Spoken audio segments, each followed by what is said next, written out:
გამარჯობა, დღეს ექიმის ქრონიკების სტუმარია ნათია ფანჩიკიძე, ფსიქოლოგი, ფსიქოთერაპევტი. ნათია მოგესალმებით, დღეს ვისაუბრებთ, როგორ მოვამზადოთ ბავშვი ლაბორატორიული კვლევებისთვის. რატო განიცდის ბავშვი შიშს, ანალიზის აღებამდე? რა არის ამის მიზეზი? გამარჯობა, არ ვიცი, რამდენად გენერალიზებულია და ყველა ბავშვი განიცდის, ან თავიდანვე განიცდის. ორი კომპონენტი არის, მანდ ერთი არის მოულოდნელობის უცნობ გარემოში, ანუ არ შეიძლება რომ რაღაცნაირად კონვეიერში გავატაროთ ეს ბავშვები და სისწრაფე არ შეიძლება ბავშვთან ურთიერთობისას. უნდა გააცნობიეროს, რომ სენსიტიზაცია მოახდინოს სივრცეში, რაც ნიშნავს სივრცესთან შეგუებას. სახე უნდა გახდეს უფრო ნაცნობი, იმიტომ რომ თუ დაკვირვები ხართ ბავშვებთან, მეგობრის შვილთანაც კი რომ ისულ ხართ სტუმრად, ჯანსაღი ქცევის ბავშვი ყოველთვის თავიდან გარშემო გივლის.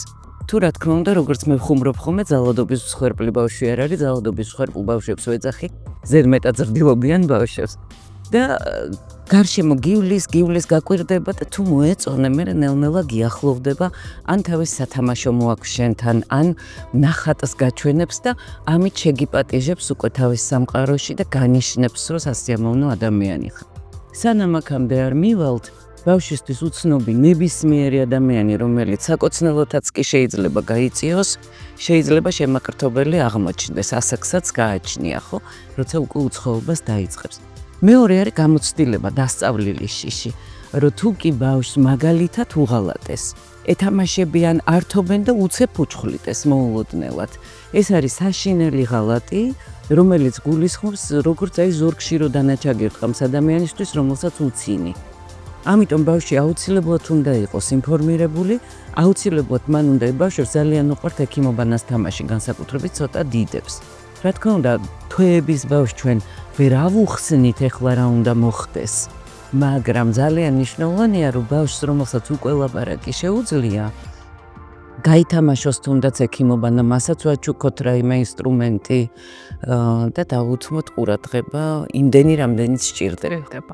ანუ ჩვენ ვისაუბრეთ იმაზე, რაზე უნდა ვესაუბროთ ბავშვს, ანუ ანალიზის აღებამდე, რომ წინასწარ ამაზე ვსაუბრობ და შემდეგი შეკითხვა არის თუ არა განსხვავება ასაკობრივად, დაუშვათ სხვადასხვა ასაკის დროს, სხვადასხვა შიშები და სხვადასხვა სცენარით მივდივართ, სხვადასხვა თემაზე ვესაუბრებით. თუ არის ეს განსხვავებები, თუ თვეების ბავშვთან ჩვენ იძულებული ვართ, რომ ბავშვს უბრალოდ კომფორტული გარემო შევუქმნათ და შემდეგ რაც შეიძლება უსტატურად, ძალიან გამოცდილი უნდა იყოს ექთანი, რაც შეიძლება უმტკივნეულოდ, რომ ბავშვს არ დაამახსოვრდეს ეს პროცედურა, როგორც კივილის გამოცდილება.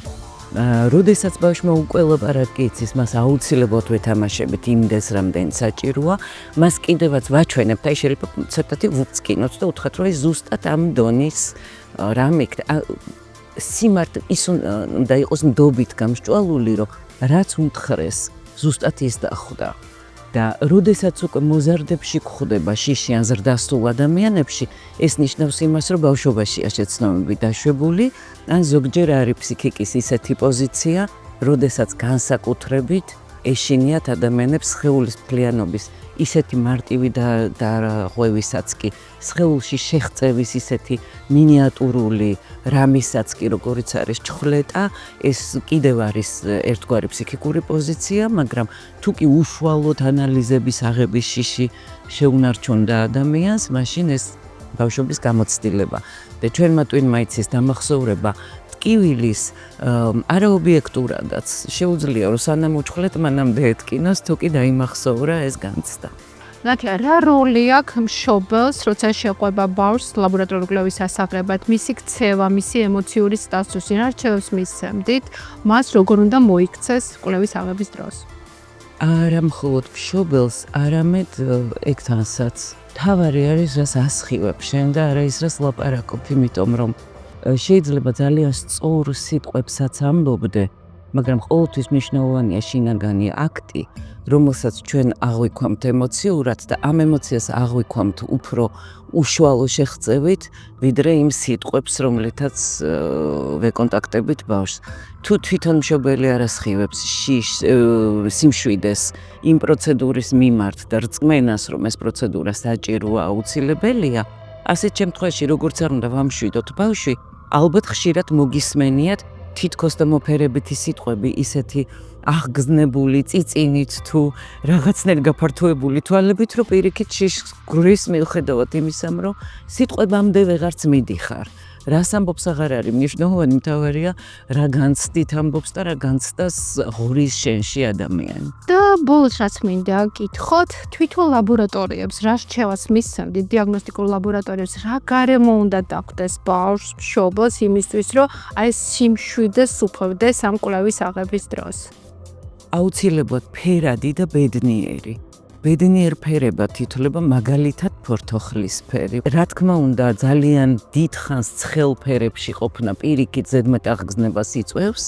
იმ მოკლე დროით, რა დროითაც ბავშვი შემოდის, კარგია რომ მისი ასოციაცია წავიდეს იმ სიმბოლური ფერებისაკენ, რომელი ფერებიც მას სიხარულს გვრის და ბედნიერებასთან ასოცირდება, რომ იცოდეს, რომ აქ არაფერი ელის საშიში.